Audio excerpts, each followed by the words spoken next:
और अखिलेश यादव इत्र नगरी कन्नौज क्या पहुंचे, गौशाला और गाय से उनको बदबू आने लगी।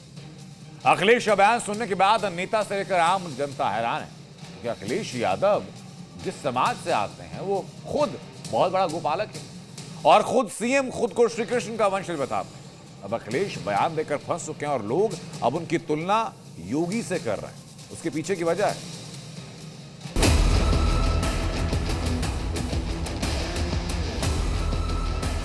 बताइए, दुर्गंध पसंद करते हैं। गौशाला पर अखिलेश का तंज, सियासी जंग। बताइए, दुर्गंध पसंद करते हैं। गौवंश से दुर्गंध, अखिलेश कैसे यदुवंश? हम तो भगवान कृष्ण के वंशजों में ही आते हैं। कभी खुद को श्री कृष्ण का वंशज बताने वाले अखिलेश यादव को अब गौशालाओं से दुर्गंध क्यों आने लगी? श्री कृष्ण तो गाय के बीच रहते थे, गाय उनको अति प्रिय है। यादव समाज बड़ी संख्या में गौपालक है, तो अखिलेश यादव की क्या मजबूरी थी जो उन्हें गौशाला बदबूदार लगने लगी?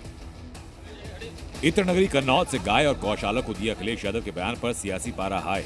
सबसे पहले उनका पूरा बयान सुनो। बताइए, दुर्गंध पसंद करते हैं इसीलिए गौशाला बना रहे हैं।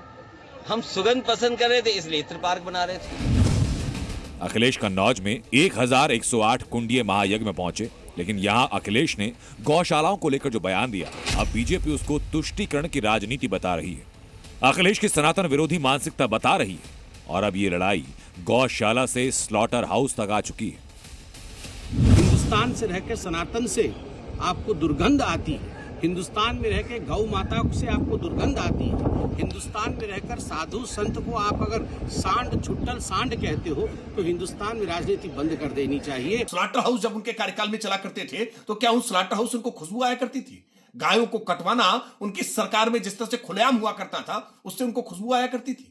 ये बहुत दुर्भाग्यपूर्ण है। अखिलेश यादव जी जिस बिरादरी की राजनीति करते हैं, क्या उनकी बिरादरी इस बात को स्वीकार करेगी कि गौशालाओं से उनको बदबू आ रही है? जिनका परंपरागत व्यवसाय रहा है गौशाला, गौपालन करना, भैंस पालन करना, क्या उनको उससे बदबू आ रही है?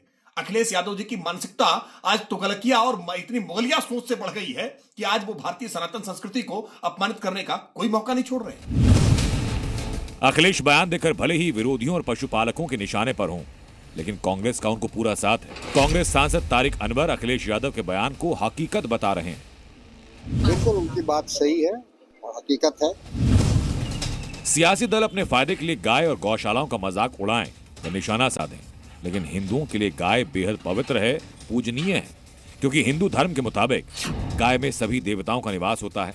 शास्त्रों की माने तो समुद्र मंथन से कामधेनु निकली और कामधेनु से ही बाकी गायों की उत्पत्ति हुई। धार्मिक कार्यों में गौमूत्र और गोबर का इस्तेमाल होता है। पंचगव्य कई रोगों में फायदेमंद होता है और गाय दान प्राचीन काल से भारत में परंपरा के तौर पर रहा है। जिनके शरीर में सभी देवताओं का वास है, ऐसी देवमयी गौ माता को आप लोग कहते हैं कि उसके गोबर में दुर्गंध आती है। अरे दुर्गंध नहीं, आचार्य कुल माख्याति, आपके आचरण से ये पता चलता है कि आपकी पैदाइश, आपके विचार, आपका संस्कार बिगड़ा हुआ है। जिस यदुवंशी को गाय के गोबर, दूध और गौशाला से दुर्गंध आती हो, उसे अपना डीएनए टेस्ट कराना चाहिए। मगर अखिलेश गौशाला पर बयान देकर फंस चुके हैं। बीजेपी पर निशाना साधने के चक्कर में एक बार फिर हिंदू धर्म और आस्था पर चोट की और अब उन्हें इसका कितना सियासी फायदा नुकसान होगा, इसके लिए इंतजार होगा 2027 का। ब्यूरो रिपोर्ट, जी मीडिया।